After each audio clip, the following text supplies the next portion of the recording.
Yeah. I went to Jupiter, Florida. Oh, that's great. I have a cousin that lives down there. Oh, really? Yeah. Yeah, I'm actually from Jacksonville. Okay. So, my girlfriend and I, her family's been going to Jupiter for like 30 years. Oh, okay. For like vacations and stuff. Yeah. So I was like, sure. Yeah, nice to get away. Yeah, it's quiet. We just got all that snow. Yeah, we were at the beach like every day, Oh, yeah. just hanging out. That's So great. Plus, everything's like open in Florida. yeah, you can actually go places. But yeah, we pretty much just spent our time at the beach. Just got some sun. Yeah, that's great. And it only rained at night. We got pretty nice days out. So That's great. how's Miss Cashew doing? She's been doing great. Really good? Honestly, like I said, with it snowing and everything, like we told you, we were worried about the pulling and like the reactive. Oh, yeah. Like taking us down essentially. Mm-hmm. And like, I mean, she had like a couple reactions, maybe like very early after our first lesson. Sure. One of them was like when I was taking her out to pee really quick, and I only had her on the prong collar. Sure, yep. And she corrected herself right away. Okay. And there was another time that she had just finished pooping, and I was trying to pick up her poop and Yep. had no remote in my hand. Sure. And a guy kind of walked up, like I saw him, but I was like, crap. Yes. And then she reacted, but again, the prong collar kind of corrected herself Okay. right away. Gotcha. But overall, I think she's done a really great job. Yeah, I mean, we've certainly noticed the difference. She's starting to identify kind of acting differently when she has this on. The collar on, yep. Versus when she has her normal collar on. Sure. So we've noticed an uptick in longer sessions outside when we would just be walking back and forth or even trying to the streets. And she's done great when we're fully engaged. Okay. But then when it's off, and then when she's in the house, she's kind of been energy levels higher. Sure. Because she isn't really able to like fully just go nuts outside. Sure. But from this perspective, in terms of the repetition, she's reacted extremely well. Okay. So the coolest thing for me is once you would kind of get past the 15-minute mark or keep the repetitions going, she would start tapping her nose to my leg Okay. after smelling something, as if kind of just checking in with me or like making sure that she's staying up with me. Okay. Because we did a lot of, when we turn, make sure she's not continuing to go and knows this time to turn. And then we've been doing like walking slow, walking fast. Okay. And she's starting to get the picture as far as staying with us. Okay. Which is a first. She's never done it before. So. Sure. And what's your number been? It's like 31 usually, Yep. depending on where the walk is. If we're on like a side street that just has no traffic, then like just high 20s. But out on like the boulevard where there's more people, I found myself closer to 31 or 32. Yeah. Gotcha. So when we first started, it wasn't snowing and there was way less distractions. And we got a lot of repetitions in. She was in the low 20s. But then when snow hit the ground and we hit other streets, we're more towards the low 30s. Gotcha. And one beat, but she's good. Gotcha. She's not resistant to it, if you will. Okay. But we've noticed, other times when it's been in the 20s and potentially high reactive situations, we would have to hit it a couple of times. It's like, okay, this isn't working. So Okay. we've been consistently sticking at low 30s. Okay. So I know you said you had your 2 moments of reactivity with her.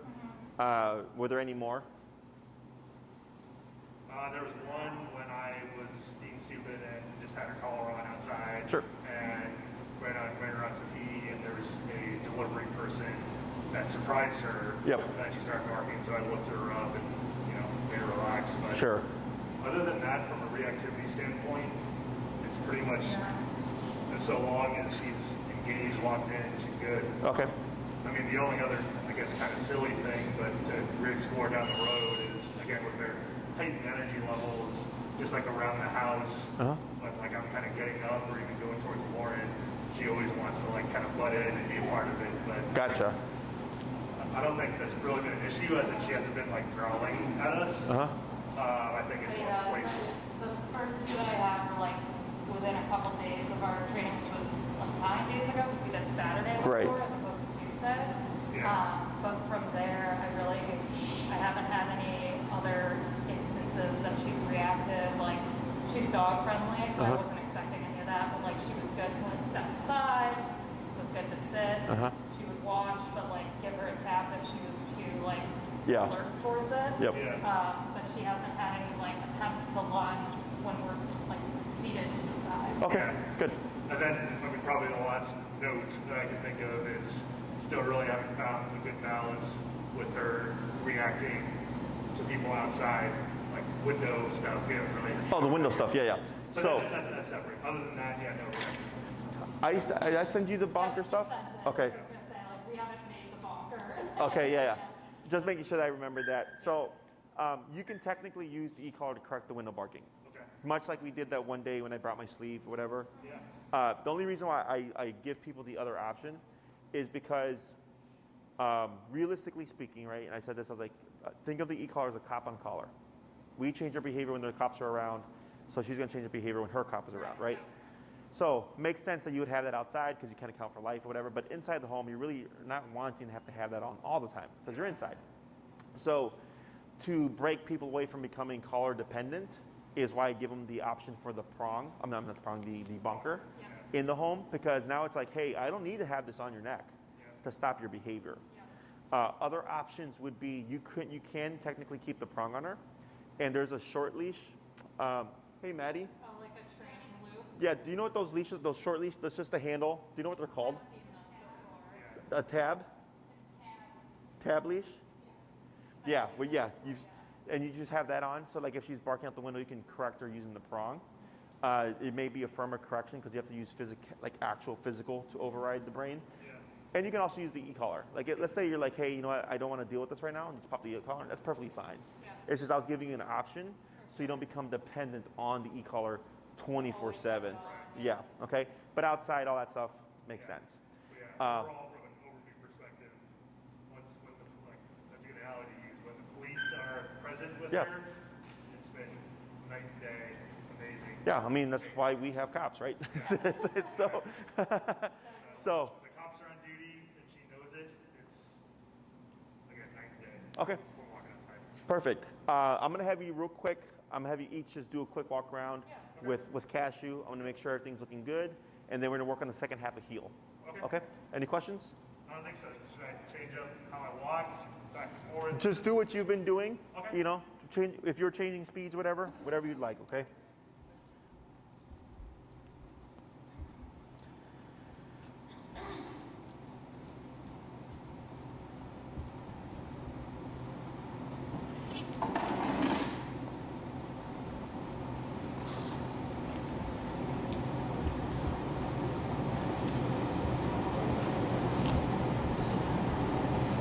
Good turn.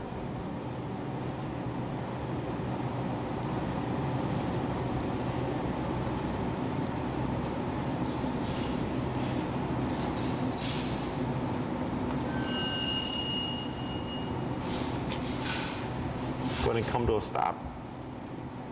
Okay, let's go and swap handlers.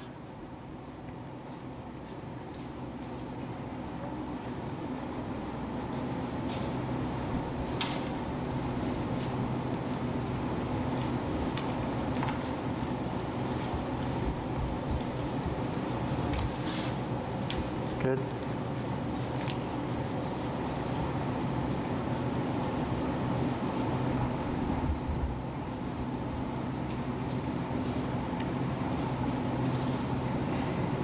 Does that happen a lot with her kind of butting over? Not really. I think it's just The dogs. that she like obviously wants to look at. Okay. Yeah, outside we got in a good rhythm where she knows to stay in her lane. So that was very surprising in my first stretch that she just like She's trying to go over? Yeah. I figured as much, just checking.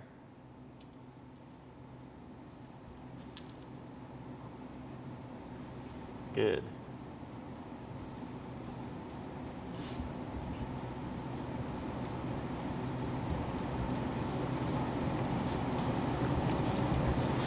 Good. And then you can go ahead and come to a stop there. Perfect. All right. All that looks good. Any questions about that stuff?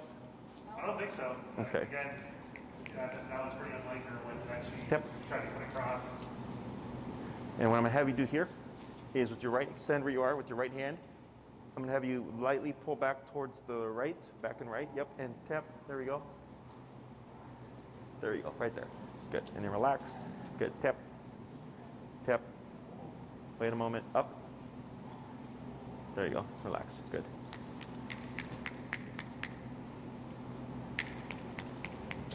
Tap, good, up. And then here, good, you're good, just keep up, now relax, good. Yep. And then stand where you are. Yep. Pull to the right again. Up. Yep. There you go. You're on 31. 32. Let's go to 40.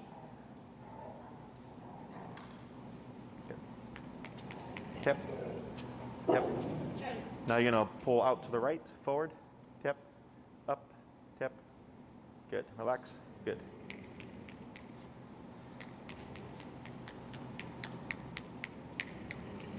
Yep. Wait a moment. Good. Yep.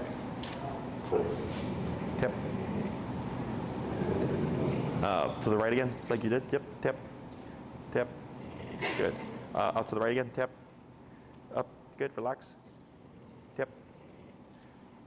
So here, so you see how she's grumbling, and she's taking the 40, right? So I went from 32 to 40, which is an 8-level jump. Yeah. So the reason why I did that is to show you, one, in the beginning, I tell you guys to go 3 to 5 jumps to give you a structure. But in life, you're not going to have time to always do 3 to 5 levels of jumping, as I'm getting you comfortable with larger jumps, okay? So at the 32, I could see right off the bat that it wasn't really affecting her. And even the 40 technically still isn't affecting her. Can you see that? Yeah. She didn't shut down the behavior. Correct. She kept the tension going. Yeah. You can turn that off now, Enrique. Kept the tension Thank you. going, yeah. Yep. So here,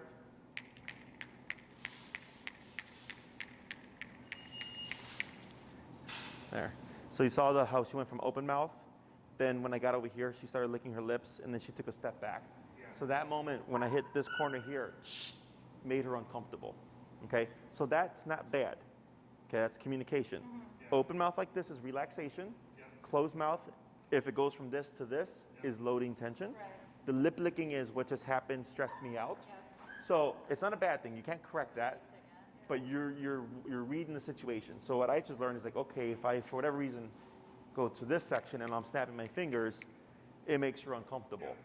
So I just file that in my brain, right? So that if you're outside, you can start to predict things, right? As it's happening, like, oh, she's giving us visual cues of when a person is going in her line of sight 2 to 3 feet away and is like moving like this, she's not gonna like it.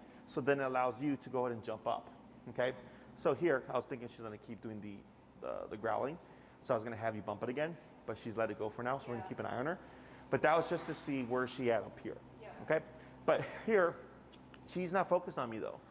Remember the consult, how focused she was on me? The only thing in the room. Yeah, so here, she was grumbling, but she was actually also looking over here. She wasn't so dialed in, okay? So that's good. So what we're gonna do today is the second half of heel.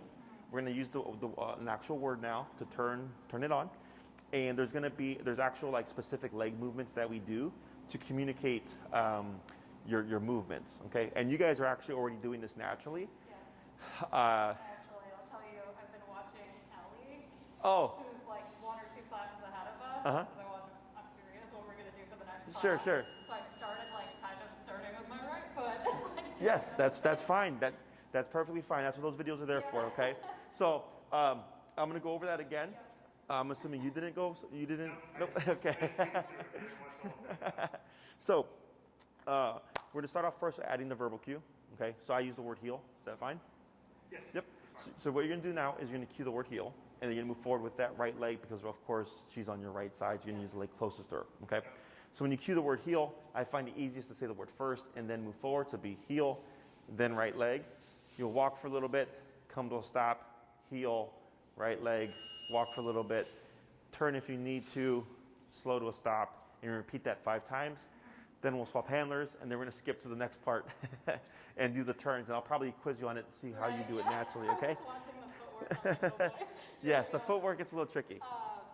But just heel, I don't need to like say Cashew, like unless maybe Yeah. I need to get her attention. The only time I say the dog's name is typically for the recall. Okay. If you say Cashew heel, it's perfectly fine. The only thing that I have seen is if you put the name in front of stuff, sometimes the dog will assume something. So like let's say you're gonna say Cashew sit instead of Cashew come, and she's used to Cashew come, the dog will anticipate a recall, okay? So go ahead and heel and then right leg. Heel.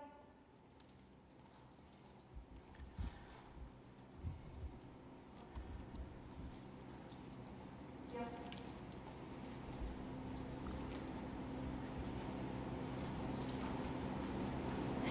It's okay. Yeah, you can just pivot with her. I'm going to show you something that'll fix that problem.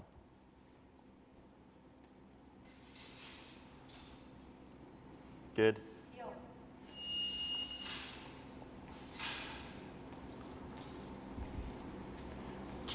Good. One more. Heel.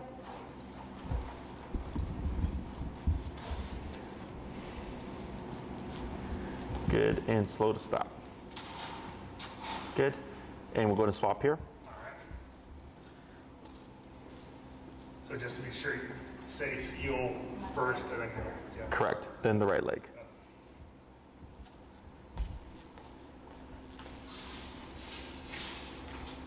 Heel.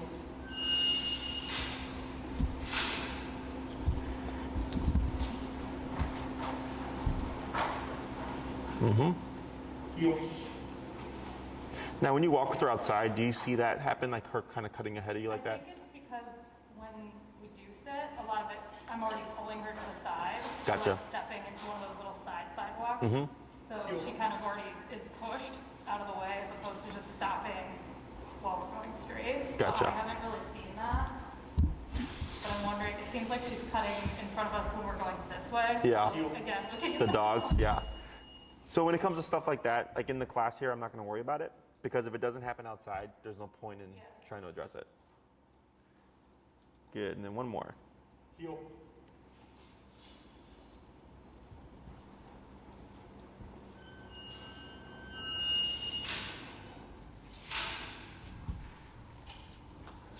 Good.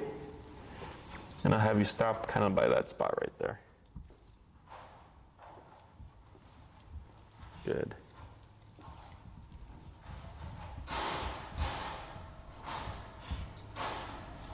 Yeah. Outside, she rarely, when we stop, she Good. doesn't walk in front of us. Yeah. Good. Okay. So easy stuff. I'm not going to worry about that right now. If you notice it becoming a problem outside, let me know and then I'll show you how we can correct it. Okay. So that's the easy part. Now for the hard part. So heel is much like dancing. In dancing, there's a leader and a follower. A really good dancer, aka a really good leader, who knows what they're doing, can make an inexperienced dancer look good because they know how to lead well. So same thing for the dog. All the stuff that we're going to cover right now is like intuitive because it's body language. That's dog's primary language. It's just body language. So people always kind of are like, wow, the dog's so smart. How do they figure that out? I'm like, you're literally just talking their language, and that's why it's so quick. So here, we started with a very simple thing, heel first and with that right leg. Because for Cashew, she has a wider peripheral than we do. So when you move forward with that right leg, it's her visual cue of now we're moving. So in more advanced training, right leg means move with me, left leg means don't move. Okay, because then if you're moving with your left leg, it's the leg away from her. Okay, and she's learning now that the leg next to her. Correct, yeah. So. Sorry, another quick observation that I noticed is just overall, she's never had the same pace with me before, because in the first session you noticed how my natural tendency was to Oh yeah, I remember. add tension to the leash. Uh-huh. And like you said, I made the observation that if I'm pulling and applying tension, she only gets more stress. Mm-hmm. So like I was very, very disciplined on having the J like this, so I'm not like having tension on the leash. Correct. I figure the same principle applies, but kind of leg by leg that she will respond depending on you, depending on the handle. Yeah, right? yeah. If you're communicating correctly and you have her attention, your numbers at the appropriate level and all that stuff, it should feel like a breeze. Yep. There should never be any tension, you know. If there is any tension, again, it's communication, whether from you to her or from her to you, right? Oh, you need to come closer to me, or her, if she's pulling ahead of you because she's being reactive or whatever, right? So tension isn't bad, it's communication. But if it's communication that goes nowhere, then it's unhealthy, okay? So that was the simple one, heel, move forward, right leg. And this is gonna be a forever thing, okay? Now we have two types of turns. Last week we did the pivot, or the last class, which was the 180, right, going the opposite way. So there's that turn as well, except when she's paying attention. When she's not paying attention, you just turn and remote to bring her to your side, right? When she is paying attention, it would be unfair to just turn and pivot off because she's not going to get it. It's too abrupt. So this is where we have to use body language to communicate what we're doing. Shh. So here, when you're walking with Cashew in the heel, when you're going to come to do a pivot or a 180 turn, you would slow down, of course, and now you're going to extend your right leg forward on the left leg. I'm sorry, back on the left, forward to the right. Okay, let's try it again. So again, it's going to be out the right, back on the left, forward to the right. Now we're going the opposite way. So you guys are actually already doing this. I was watching you, okay? But when I tell people to do it intentionally is when it becomes a problem. Yeah. So I'll walk you through it, okay? So the pivot is the easiest turn. So again, when she's paying attention, we have to communicate. Right, left, right. Now we're going the opposite way, okay? If she's not paying attention, that pattern does not matter. She's going, you just turn, tap, back to the other way. Correct, okay? Like the speed is more the key there, because if she's not paying attention, we're supposed to be correcting quickly as opposed to slowing down and giving her the chance to come. Exactly. She already lost her chance because she's already getting ahead of you, okay? And then we have... Yeah, so the footwork isn't different, it's just the speed of which you're doing it. Correct. There's no need for warning there. So if she's paying attention, we have to communicate. If she's not paying attention, we don't need to communicate, okay? Then there's the crossover turn, which is turning or crossing over Cashew, okay? So she's on our right. So with this turn, you again slow down. We're going to cross with that left leg like this. Then the right leg, you're going to cross again with the left leg. Now we're going back the opposite way, okay? So we slow down, left, right, left. So if you do it correctly on that second left, you would be going the opposite way. Left, right, left, like that. So the reason why we cross that left leg is because if you cross with your right leg, if she's tight on you, you're going to trip or you're going to push her out.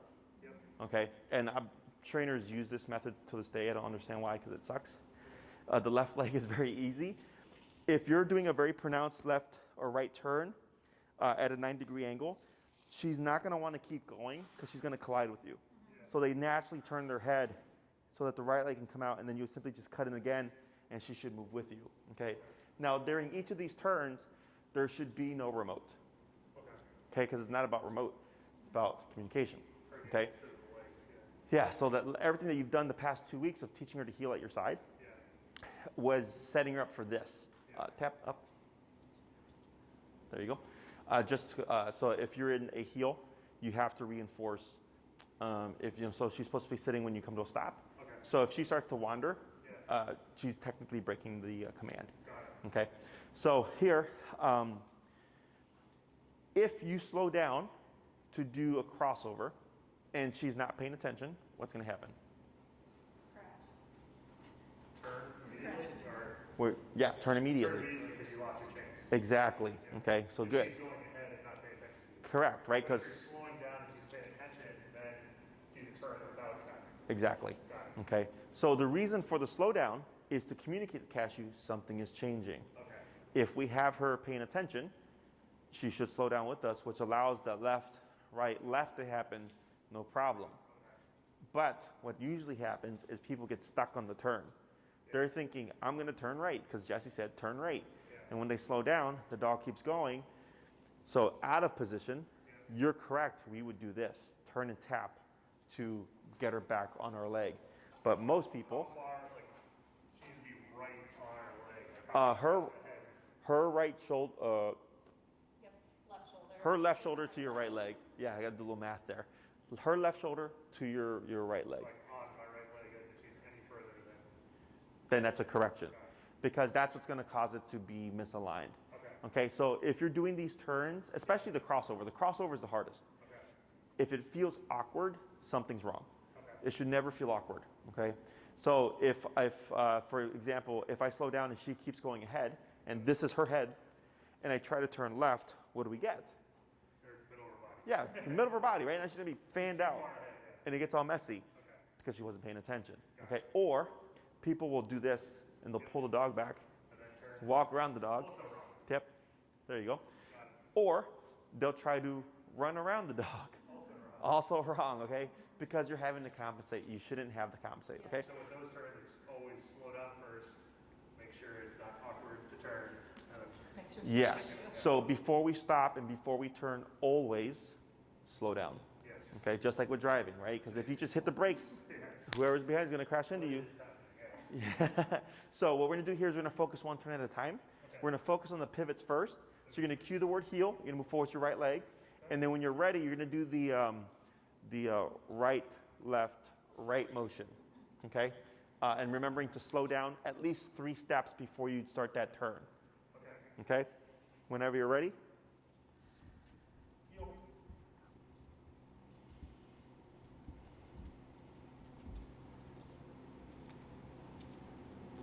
So almost.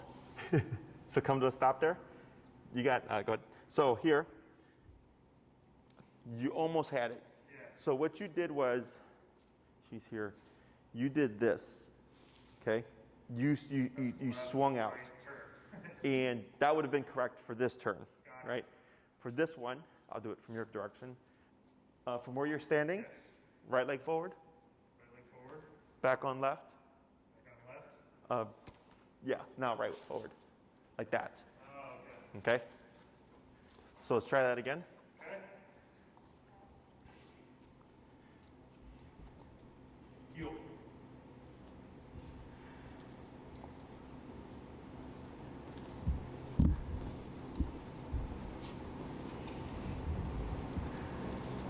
Perfect.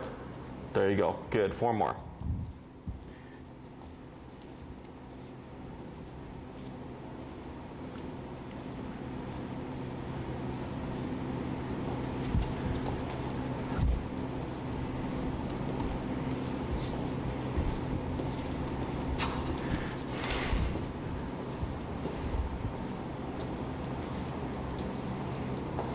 Perfect. 2 more.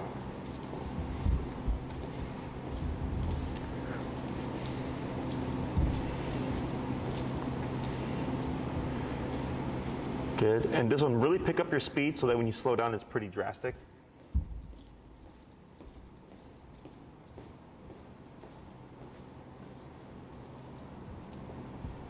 Good. And then come to a stop. Good. Okay. So you see how quick you went? Mm-hmm. But when you came to that turn, she still turned with you just like as if you're going slower? Yeah. Because that 3-step slowdown allowed her to process, hey, something's changing, and then see you going into that pivot. Does that make sense? Yeah, so like when I'm starting with the footwork, like wasn't quite sure what she was doing was right. You know what I mean? Or sure. Like, so when you put out that right leg, yeah. She started to curve around you. Okay. Did you see that? Mm-hmm. Yeah. When I slowed down and I stepped forward with my right, she started going around me. Yeah, so try it again. Okay? Heel.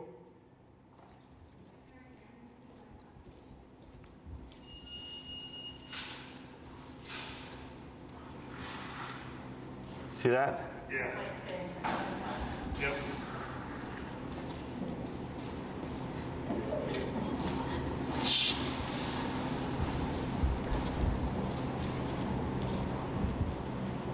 So that one she kind of preemptively did it right because of the dogs. Yeah. Try one more at the other end here. Okay. See if she does it again.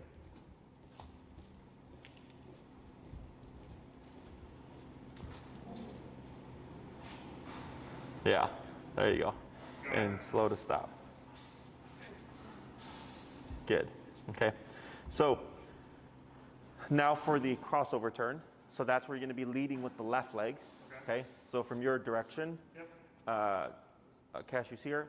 Slow down, of course. Yep. When you're ready, cross with the left, very sharp 90 degree, a very pronounced step. Okay. Right leg, and then cut it again with the left leg. Now you're going back the opposite way. Okay. It's like it's a 1, 2, 3. I do left, right, left if numbers work better. Yep. On 3, you should already be going the opposite way. Okay. Okay? Heel.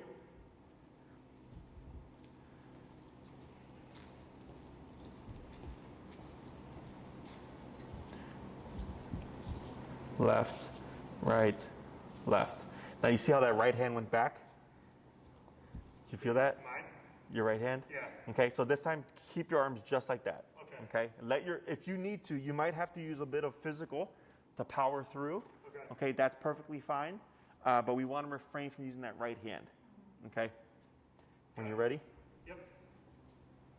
Heel.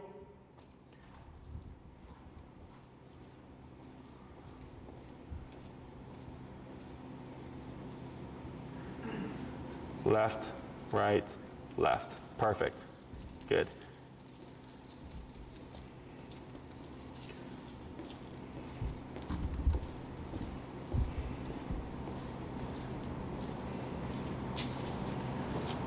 Right, left. So you see how that right hand's kicking in? Yeah. So go ahead and come to a stop here. Yep. There you go. Good. So I've noticed a couple of things. She's doing pretty good, but she's not as focused as we would like her to. Now I'm giving her a little bit of leniency because of what's going on here. Yeah. But you gave your 3 steps. You did everything correctly. Yeah. So if this is having to kick in, that tells me she's not 100% there. Yep. Okay. So let's go 52. So the second one that you did down there was actually really good. Yeah. And then what you said earlier, like over here, she's having her issues, most likely because it's farther away from her, whereas when she's there, everything's easier. Yeah. Okay?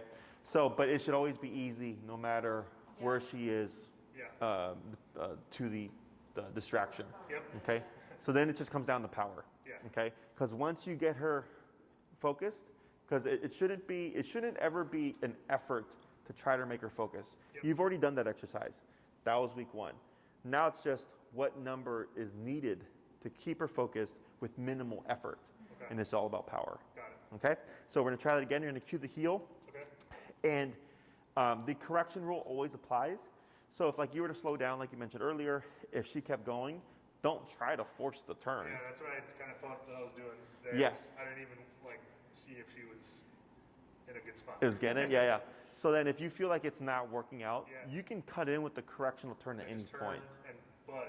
Correct. Tell her that. The remote is super important because that's Yeah. what's going to make the turns and the corrections less frequent. Got it. Okay? Yeah. So try yeah, to. that's what I noticed on that one. I was like, I should have just turned and. Yeah, it wasn't terrible, but because you have the prong to compensate. Yep. But I'm trying to get you to. The prong is there if needed. Yep. Turn the corner, crap. Need immediate control, right? Yep. But it shouldn't be a big thing because you guys are doing 12, right? 12 weeks, yes. Yeah. Yeah, you're doing 12. Because the other thing is, if you're pushing for off-leash control, using the leash right now is building a habit, Yep. right? And then what happens is there's no leash, and you're stuck on this habit, Yep. right? And I'm trying to push you towards using only that because when there's no leash available, that's all you're going to have. Yep. Okay. That was our favorite takeaway. Like with me needing to constantly fight with Cashew and wrangle her. Yeah. Versus now, it's like, again, I didn't need to wrangle her at all when she was training. Yeah.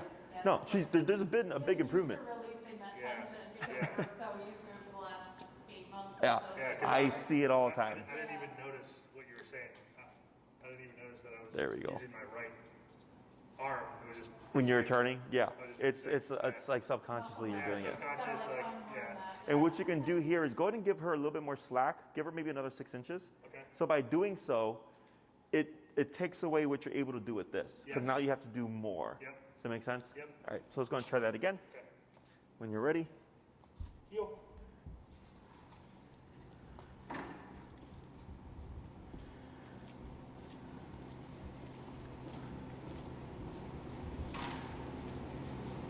So that's the pivot.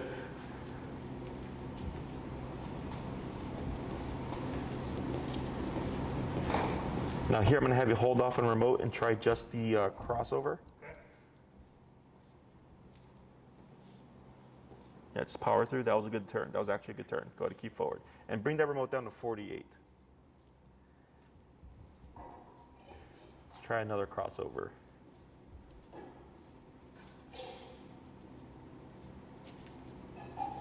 Yep, there it is.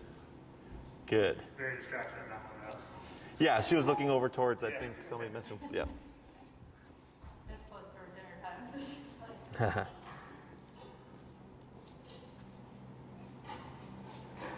Gotcha. Let's try this. I'm going to have you do a 3-step slowdown because that looked like more like a 1 to 2 step. Got it. Excuse me.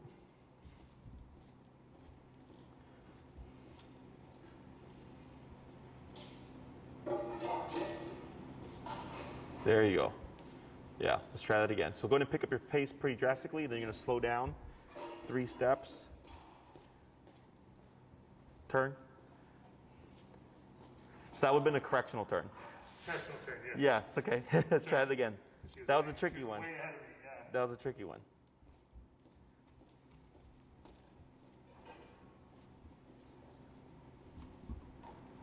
There you go. Good.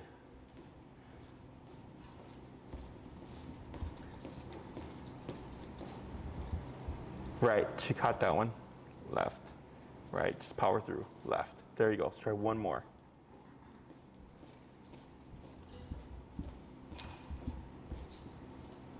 There you go. All right. And you can slow down to a stop. Okay. Good. So,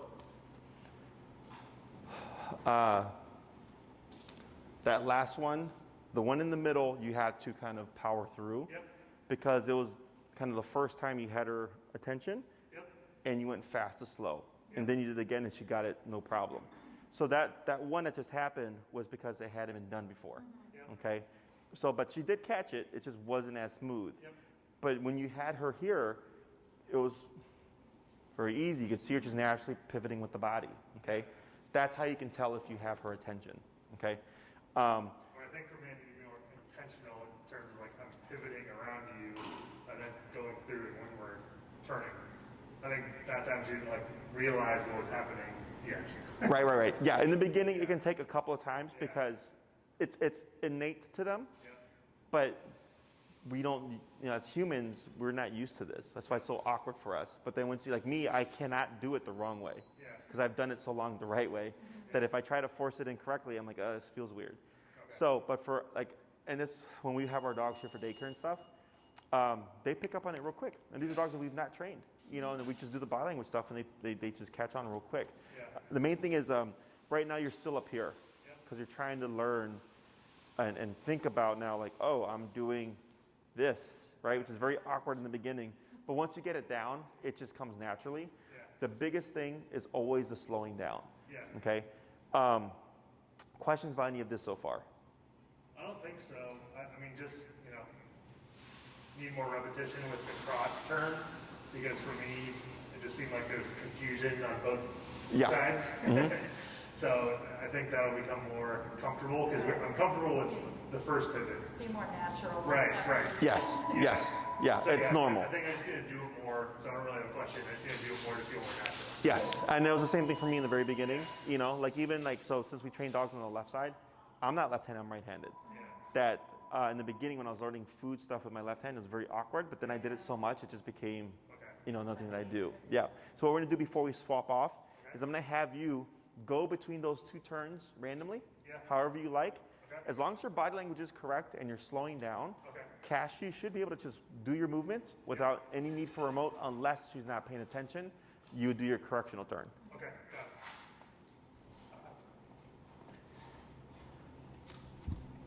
it. Heel.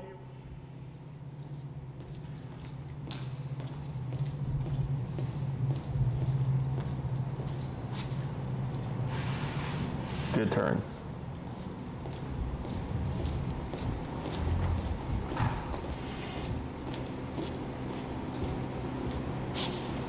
Yep, you got it.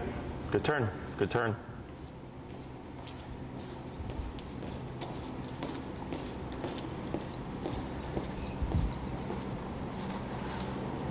Yep, power through. Good turn.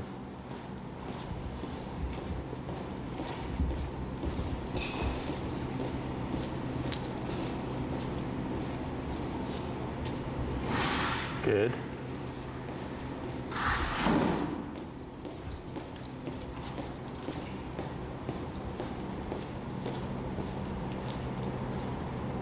Yep, bump, power through. You got it. Good. That's because you lost her a little bit, but you did that just fine.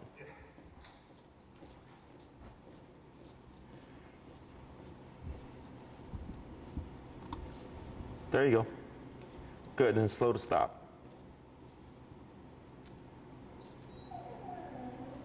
Good. Okay. 2 of 3 of the cross turns, she actually reacted and was able to realize what was going on. Yeah. Now, when it comes to slowing down, at least 3, more is fine. Yeah. Okay, so if you're actually on a walk with her and you're slowing down, you don't have to commit by that 3rd step to turn. You can give a couple more, okay?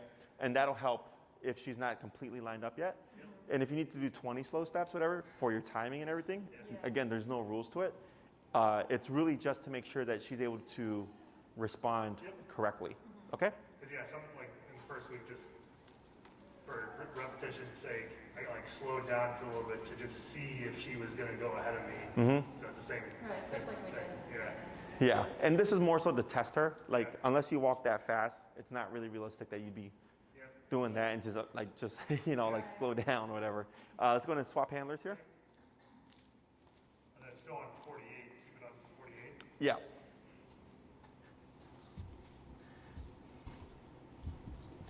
Okay, so here, yeah, going to give that slack. And then I'm going to just show you real quick, if you're going to do a heel but need to turn immediately the other way, what you would do is you would cue the word heel, you do that right leg forward, but then you'd immediately go into a pivot, okay? So I'm going to actually have you do that first. I'm going to have you say heel, right leg forward, but then you're going to pivot back. Heel. There you go, good. And we'll do 5 of those pivots. Good, 4 more.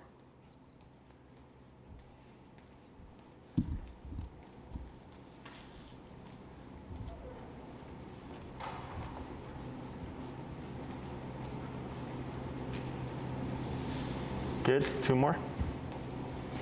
Is it fine if I'm just doing the twist? Yeah, that's fine, it's just a different style. A little flare. There you go, and slow to a stop. Okay. Now we're gonna do the crossovers. That's gonna be the left, right, left, okay? Heel.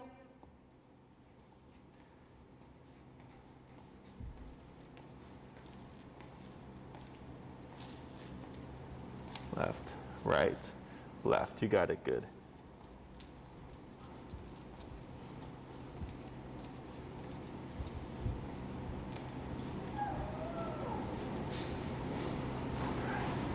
Good. 3 more.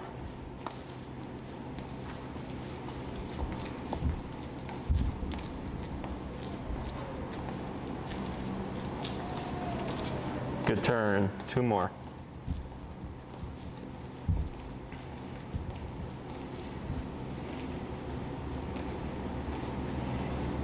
Good, and last one.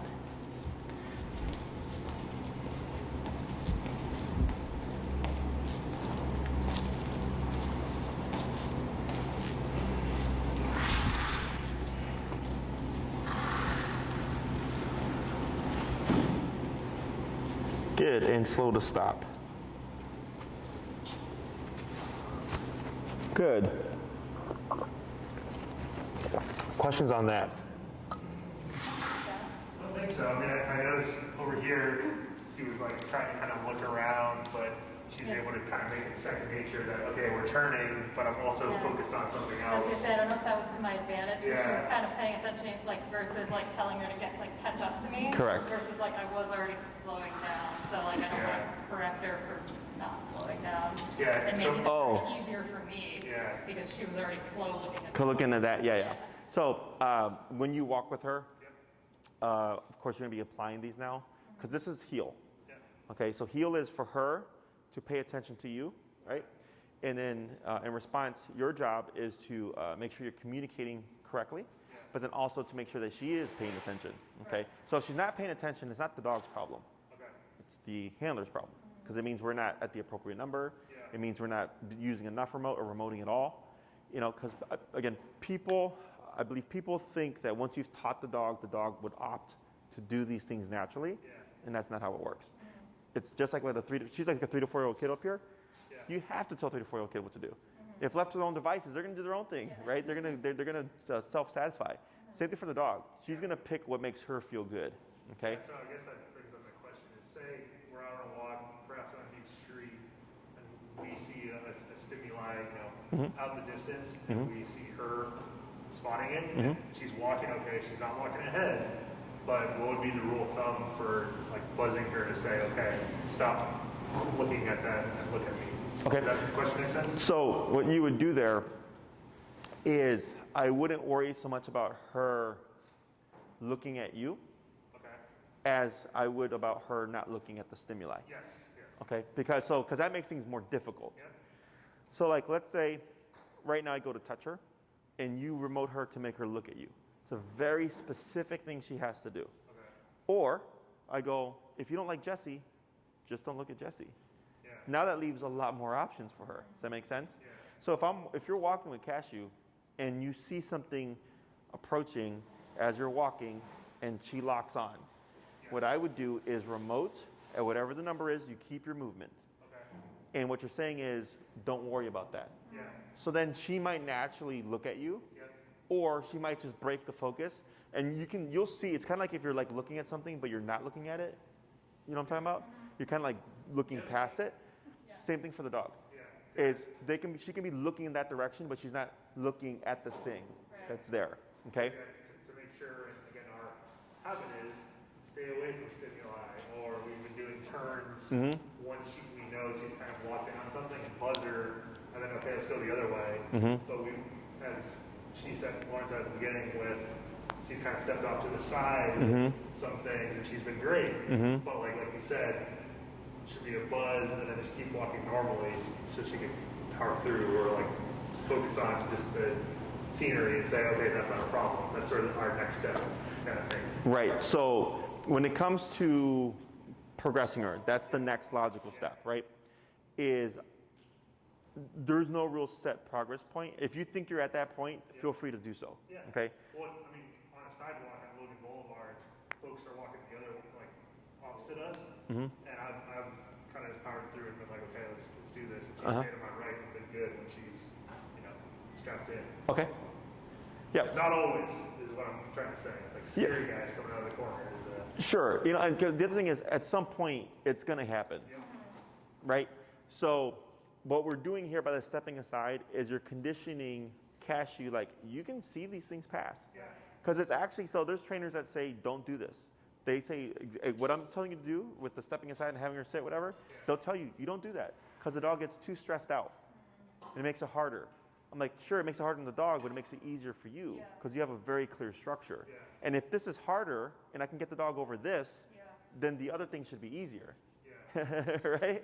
I think it's definitely helped, to be honest, like stepping to the side, like for the first half of the week is what I was doing, Mhm. to like make sure we established that. Mhm. And then I've noticed, I've tested the waters to be like, okay, are you gonna pass and be good? And later towards the week, like I didn't have any issues of Mhm. trying to cross over, Mhm. me being worried that she's gonna lunge towards them. Mhm. So I think the stepping aside has helped, like you said, Yeah. to let her know that it's okay, like they can pass Mhm. and they're not an issue. Correct. And then also for you, it's just confidence. Yeah. Because now you're like, oh, I'm not seeing. I don't need to be like this. Right. Hold it. So, in obedience is very black and white, and dogs are very black and white. Unfortunately, life is not black and white. Life's gonna have that gray area, right? Like life's not gonna allow you to always step aside or whatever. Yeah. Is you can use space to your advantage. So if I'm on this side of the sidewalk and I see somebody approaching over here, you can actually move Cashew to your left. Okay. Okay, but you would do it from behind. Okay. Okay, because you can keep your movement and just pass over like that, no problem. But yeah, in front of you is awkward. Okay, because you're making the decision. And then what you're doing is it would be stimuli, you, Cashew. Yeah. So it's a buffer, Yeah. as opposed Kind to. of like when we were standing over there, when you came all the way over here, that's Mhm. what we've noticed, prior to any training, is we would always put ourselves between the threat Sure. and Cashew to Mhm. try and be that buffer, Mhm. so that, like the passer and things like that are things that like we kind of unconsciously were trying to do. Like, Sure. like, step around her to get there, but like. Yeah, so it's a little bit more Casshew's the awkward. professional way to do it. Yeah, it's easier, right, going from behind because it does allow you to keep your movement. And then the other thing is, or if there's something on this side, you can always hug over to this side. So now it's Cashew, you, and whatever the stimuli is, That's our usual. Yeah, so it's really just what's going to work for you in the situation. Yeah. And then I always just preemptively, like right now that 48 is working, is a pretty powerful number Yeah. that I would think would be effective in a reactive situation. Yeah. Because you want something that's going to just cut through, no arguments. Yeah. Okay. So before we cap here, I'm going to have you do all these turns, Yep. however you'd like, and then I'm going to talk to you about the homework. Okay. No, that's it. Heel.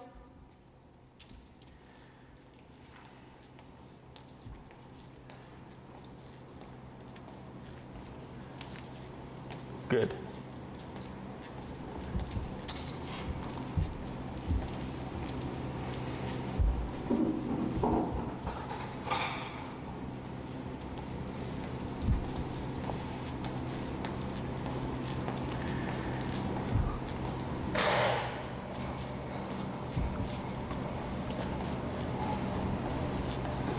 Hey Enrique, tell him that I'm looking into getting that thing fixed for the remote, and then also ask him if he minds if we clear out those panels for the ceiling because he's got stuff on them. Tip, tip, tip. So you see how her focus, right? You're at 48. Yep. Go 58. Tap. Tap. Okay, so but you see the focus still. 64. Tap. Wait a moment, tap. Right, now up on the prong. Better. Okay, so 60, she's still listening here. She's alert, but she's not alert focused. Yeah. Okay, now she's starting to look elsewhere. Whereas earlier, she was staring straight ahead at this little opening here. Okay, so here's the stare. Okay, so we're just gonna watch, we're gonna see what she does.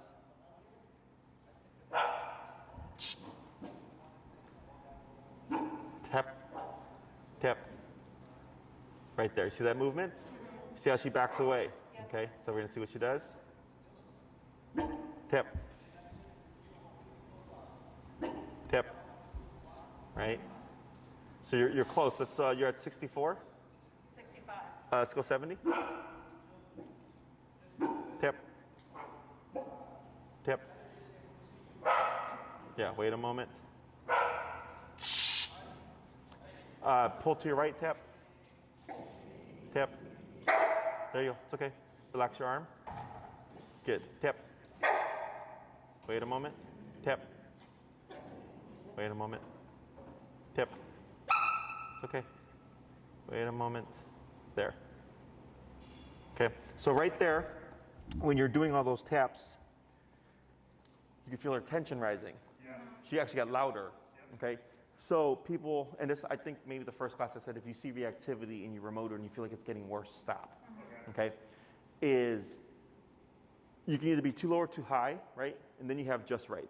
Yeah. Too low, not going to do a thing. Right. If you're too high but not like high enough, meaning at the appropriate number, you're going to agitate more. Okay. Okay? But once you hit that 64, she started to do this, moving backwards. And that's what I wanted to see is her moving backwards, tip. Yep. And then tip.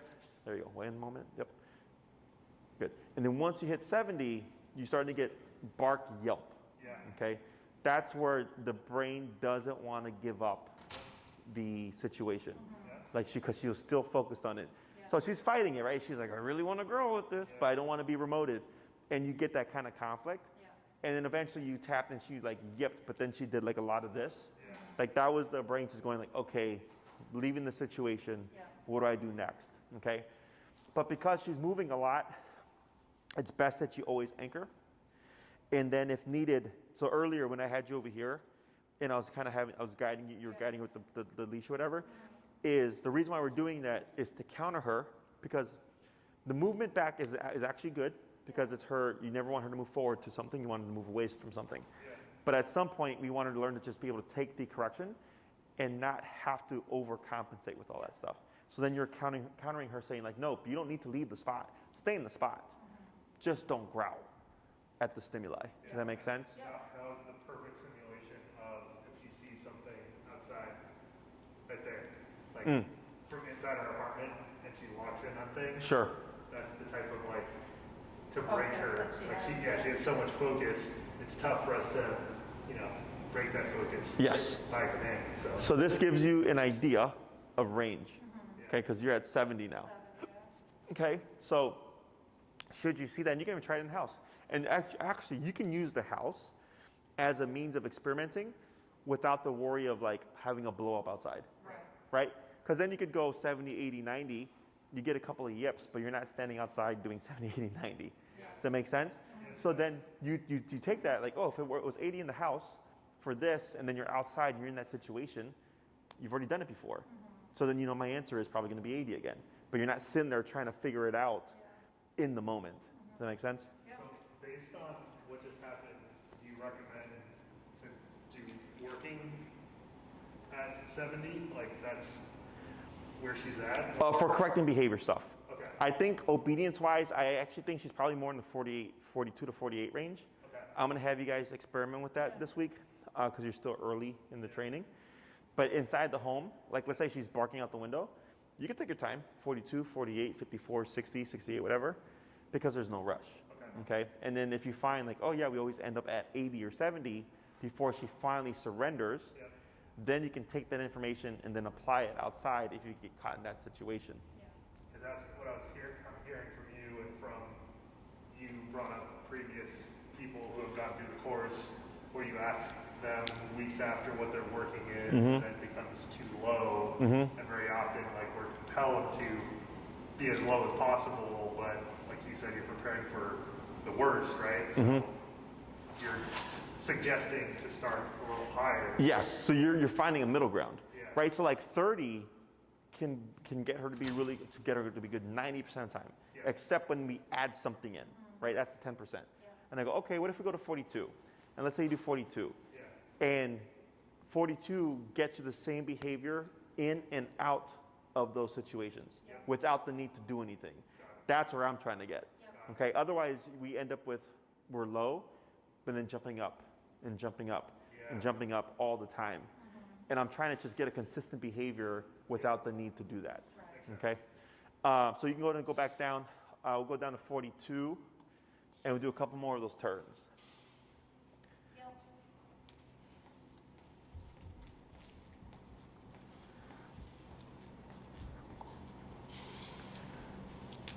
So that one you just walked into. Did you notice that? Yeah. Okay. That's why that one felt a little awkward. Yep.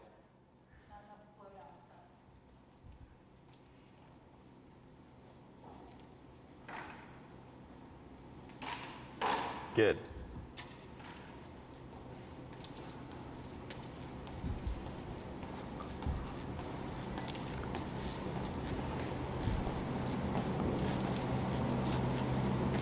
Better. Good. Couple more.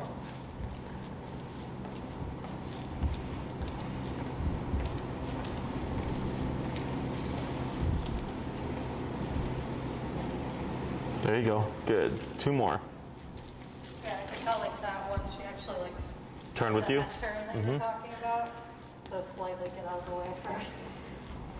Do you see a change in her demeanor Between like with how she's walking with you right now? she's tongue out, relaxing. Yeah, a bit more relaxed, right? Yeah. Because of that 70. And slow to stop.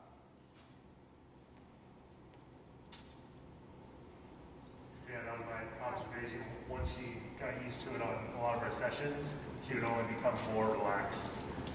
So like it was good. Like she wasn't like becoming progressive or like tougher, or I needed to fight with her more. Right. She was way more okay. Like this is smooth sailing. Yes. Or I'm with you on this. At this point, from what I've seen here, let's say you do your walks, and it's like, yeah, just after 15 minutes, she's great. And it should be as soon as we step out the door, she's great. Okay. So if you find yourself in that first category, too low. Okay. Because you're getting the result, but you're having to do again more work to get her there. You've already done the work. Now it's just what number is going to get you to let everything go and just chill off the get-go. Okay. So experiment with that this week. Now you have the total package of heal. So technically, if you walk out and don't say anything, she can do whatever she wants. Until you say the word heal, she's technically free. Okay? And then, of course, that break word or release break means your job is done. Heel turns it on, brake turns it off.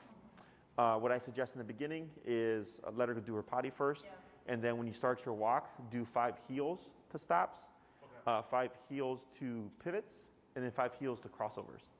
So you're doing 5, 5, and 5. So you're not going to get far. You're probably going to do what you do here, and then do your walk to get your muscle memory going. Okay. Once you've mastered and ingrained these movements, then you can just forget about that first part and just start your walks. Okay. Because it's for her, she'll get it. It's a matter of you remembering those movements. Okay. Questions? So potty, start the walk with doing this exact drill that we were doing, and then like time allotted 15, 20-minute sessions. I was going to say, should we keep it to the like 4, 15-ish minutes? Oh, for the practicing a day and stuff? Because we've been like varying between like. I would start doing normal walks now. Because that's going to be harder. Because now she's going to start going on autopilot, and that's where those movements come in, are very important. Because if you've been walking 30 minutes in one direction, and it's like, hey, we're in a crossover now. If you slow down, that's what's really going to tell you, are you still paying attention? Got it. Okay. So like first, nail in the drills, get those done, and we won't get far, and then take her for an actual walk versus continue to do more turns or something like that. Like get used to normal walks. Correct. Yeah. Okay. So we're transitioning more so to like what normal life would look like. Okay. Whereas before it was us being more regimented with like, okay, this is the exact street that we're going to be walking on and doing. Oh yeah, exactly. Yeah. And then you can, once you feel like that's really good, changing your routes if you have a set route, and then just being spontaneous with it. Because like my dogs, if I took them somewhere, it just transfers. Right? But in the beginning, dogs don't generalize. You'd have to do like a lot of different scenarios before it finally clicks, and like heel means heel, no matter what the environment is. Yeah, so I think probably later going into week 3, we may try a little exposure to like Milwaukee, because we kind of avoid taking our Milwaukee sometimes. Stress. Oh, sure. Yeah. Really just like it's busier with cars, more traffic, less space. Like the boulevard has a great green space to like really pull aside if you need to. Yep. So I think I always have previously avoided Milwaukee just because I know how tight it is, and with her being as reactive as she was, that would be a good test. Yeah. No, for sure. Yeah. You'd be surprised, because of course from like previous experiences, it's going to be like, oh, this is it. But then a lot of times people do it, they're like, oh, like wow, this is like actually way better than it was before. Exactly. And one question I did have is like she loves going to the dog park. So it's about, I would say like a 15, 20-minute walk from our place. Like, would you suggest, like, if I walked her there and, like, did break, and then she goes and plays for a while, and then we go back into heel, so that we finish the other 15, 20 minutes? Yep. Like, that's cool, as long as I give her the break cues. Yes. Now, what's going to be a problem is if she knows the route to the dog park, she's going to forge more. Yeah. So you're going to have to end up bumping it, right? So, like, let's say you end up spending 30 instead of 20 minutes to get to the dog park. Yeah. And you're like, oh man, like I can only spend 5 minutes here with you. Then all she gets is 5 minutes. Yeah. Okay. What's more important is keeping that tight structure. And what you'd see is like over the course of the week, you'd go from home to dog park, and she's just boom. Yeah. And you're able to get there faster. Yeah.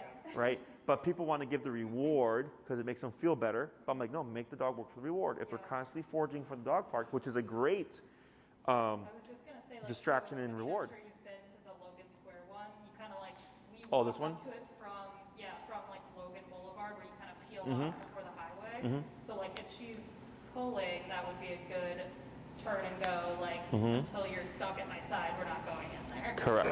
She already knows the route to the dog. Correct. From walking to me, like with warm, like she knows which way. Once she gets to that she one wants to corner go, where she can see it, or she like, stops and says like, I only want to go this way. Exactly. Yeah.